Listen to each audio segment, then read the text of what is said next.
नमस्ते। अगर आपके खिलाफ चोरी के शक में रिपोर्ट लिखवाई गई है जबकि आपने चोरी नहीं की है, तो आपको कुछ महत्वपूर्ण कदम उठाने चाहिए ताकि आप खुद को सुरक्षित कर सकें और कानूनी प्रक्रिया में सही तरीके से आगे बढ़ सकें। यहाँ कुछ सुझाव दिए गए हैं। 1. शांत रहें और घबराएं नहीं। ऐसी स्थिति तनावपूर्ण हो सकती है, लेकिन शांत रहना महत्वपूर्ण है ताकि आप सोच समझकर कार्रवाई कर सकें। 2. पुलिस से सहयोग करें। जब पुलिस आपसे पूछताछ के लिए संपर्क करे तो उनके साथ सहयोग करें। अपनी बात शांतिपूर्वक और स्पष्ट रूप से रखें। यदि आपको किसी बात की जानकारी नहीं है तो उसे स्पष्ट रूप से बता दें।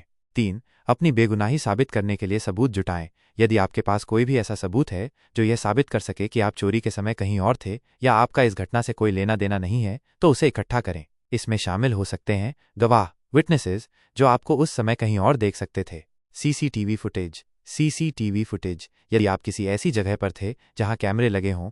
कोई भी दस्तावेजी प्रमाण, डॉक्यूमेंट्री एविडेंस, जैसे टिकट, रसीद या उपस्थिति पत्रक, जो आपकी उपस्थिति कहीं और साबित करे।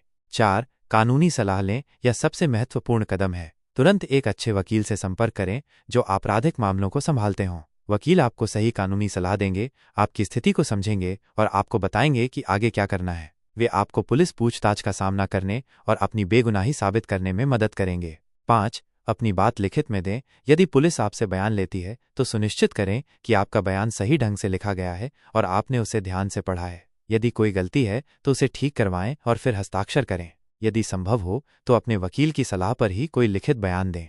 6. एफआईआर की कॉपी प्राप्त करें। यदि पुलिस ने एफआईआर दर्ज की है तो आप उसकी एक कॉपी प्राप्त करने का अधिकार रखते हैं। इसे अपने वकील को दिखाएं।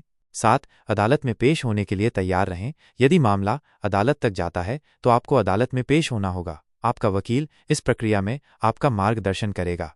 8. मानहानि का दावा सोच समझकर। यदि आपको लगता है कि आपके खिलाफ झूठी रिपोर्ट दर्ज करवाई गई है और इससे आपकी प्रतिष्ठा को नुकसान हुआ है, तो आप अपने वकील से सलाह लेकर मानहानि का दावा करने पर विचार कर सकते हैं। हालांकि यह कदम सोच समझकर और कानूनी सलाह के बाद ही उठाना चाहिए। याद रखें कि कानून आपके साथ है और यदि आपने कुछ गलत नहीं किया है तो सही कानूनी प्रक्रिया का पालन करके आप खुद को निर्दोष साबित कर सकते हैं। धैर्य रखें और अपने वकील के साथ मिलकर काम करें।